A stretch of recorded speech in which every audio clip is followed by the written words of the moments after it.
नमस्कार दोस्तों। कैसे हो आप सारे लोग। आशा करती हूँ जो जहाँ पर भी हो परमेश्वर की कृपा से अपने अपने कर्तव्यों को सच्चाई और प्यार के साथ निभाने की जी तोड़ कोशिश कर रहे हो। और आशा करती हूँ कि हम सब अपने अपने इस प्रचेष्टा में सफल रहेंगे। तो चलिए आज हम केनोपनिषद के चतुर्थ यानी कि आखिरी खंड की पहला जो मंत्र है वो पाठ करते हैं। केनोपनिषद ये हम पढ़ रहे हैं उपनिषद अखंड संस्करण हरप प्रकाशन से प्रकाशित इस किताब से।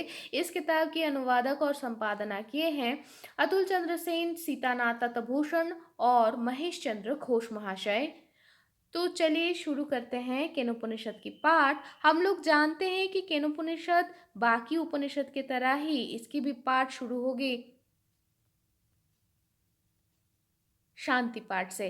तो चलिए शांति पाठ से शुरू करते हैं। ओम आप्यायन्तु ममांगानि वाक्प्राणचक्षुः श्रोत्रमथो बलमिन्द्रियाणि च सर्वाणि सर्वं ब्रह्मोपनिषदं माऽहं ब्रह्म निराकुर्जां मा ब्रह्म निराकरत् अनिराकरणमस्तु अनिराकरणं मे अस्तु तदात्तनि निरतेज उपनिषत्सु धर्मास्ते मयि सन्तु ते मयि सन्तु। ओम शांति, ओम शांति, ओम शांति।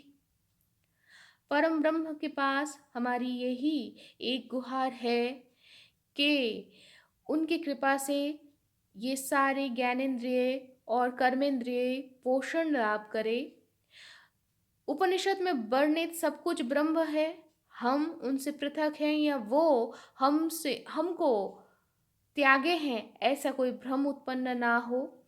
उनकी कृपा से हमारे जीवन में उपनिषद में वर्णित हर वो कर्म हर वो धर्म परिभाषित स्फुटित हो जो हमें धीरे धीरे ब्रह्म की तरफ लेके जाएंगे। हमारी साधना बनेगा वो, है ना। और इसके साथ साथ और एक गुहार है। ये जो यात्रा है, इस यात्रा में अगर किसी भी प्रकार का आध्यात्मिक आदि भौतिक या आदि दैविक बाधा उपस्थित होती है तो वो ही उसका शमन भी करें। तो इस प्रार्थना के साथ आइए शुरू करते हैं। उपनिषद हम जो पढ़ रहे हैं केनोपनिषद, ये केनोपनिषद 4 खंड में विभक्त है। पहला खंड हमें परिचित करवाता है ब्रह्म कौन है।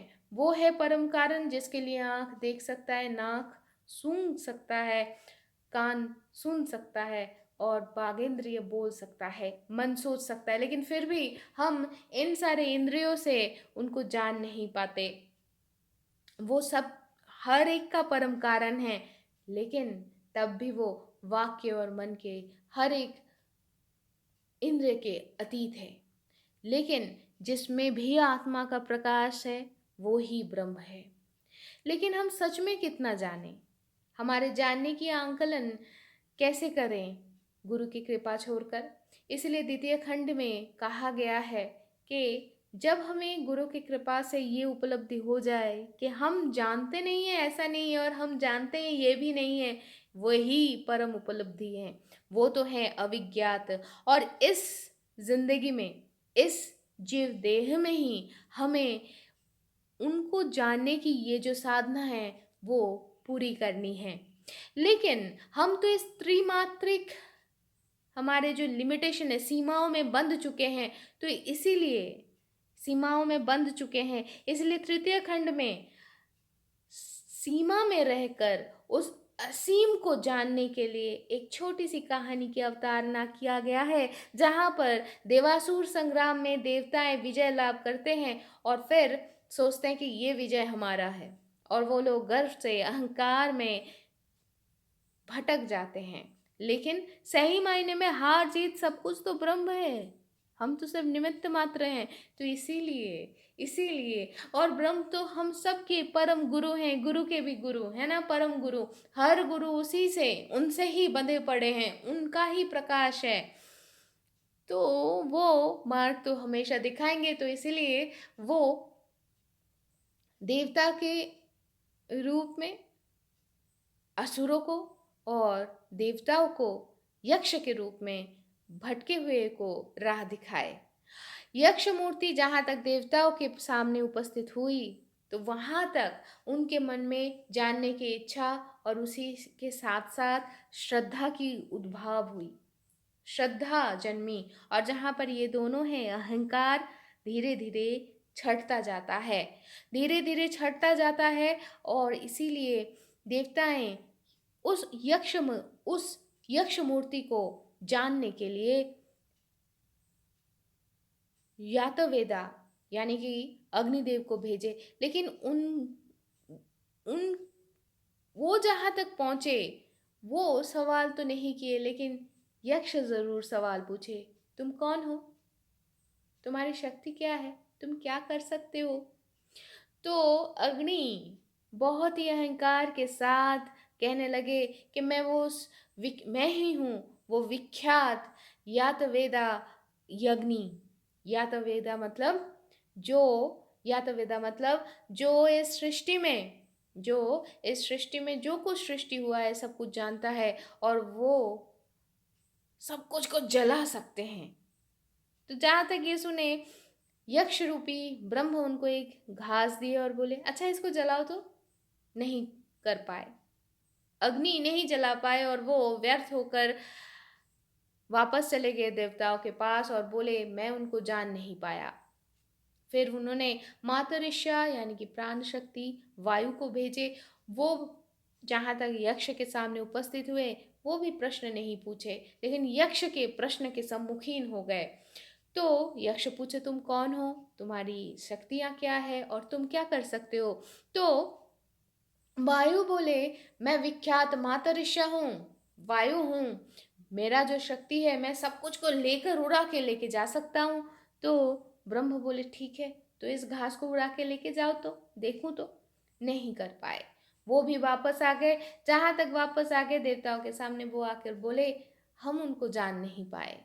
तो आखिरकार देवराज इंद्र पहुंचे, लेकिन उनके मन में सच में यक्ष को जानने की ही इच्छा थी, लेकिन उनका मन तब भी निर्मल नहीं हुए थे। इसलिए यक्ष रूपी ब्रह्म उनके सामने से अंतर्हित हो गए, तिरोहित हो गए, क्योंकि ब्रह्म जानते हैं कि ये तो सच में जानने के लिए आया है, लेकिन इसका मन का जो शुद्धि है वो नहीं हुआ है, अभी भी कुछ तपस्या बाकी है। तो तब जाके इसका मन शुद्ध होगा, तो तब जाके ये समझ पाएगा कि हम कौन हैं। तो इसीलिए वो अंतर्हित हो गए। लेकिन इंद्र खूब सोचने लग गया, व्याकुल होकर सोचने लगे, ये कौन है। इस व्याकुल दशा ही उनके सामने ब्रह्म ज्ञान रूपी उमा को ब्रह्म ज्ञान रूपी उमा को ला दिए, मतलब उमा उपस्थित हुए। और जहाँ तक उमा उपस्थित हुए वहाँ तक इंद्र पूछे, वो कौन है। ये पहली बार कोई पूछा ब्रह्म कौन है, ये पहली बार कोई पूछा, ब्रह्म तो छोड़िए, वो यक्ष मूर्ति कौन है, कोई तो पूछा, कोई तो जानने की चेष्टा की। तो फिर क्या हुआ, चलिए शुरू करते हैं चतुर्थ खंड 27वां मंत्र या चतुर्थ खंड की पहला मंत्र। शा ब्रह्मेति होवाच, ब्रह्मण वा एतद्विजये महीयद्धमीति तत हैव वेदांचकार ब्रह्मेति। अर्थात उमा इंद्र को बोले, वे ब्रह्म, ये ही ब्रह्म जिनके विजय में तुम लोग इस प्रकार महिमान्वित बोध कर रहे हो, जिनके विजय के लिए तुम लोग निमित्त मात्र हो।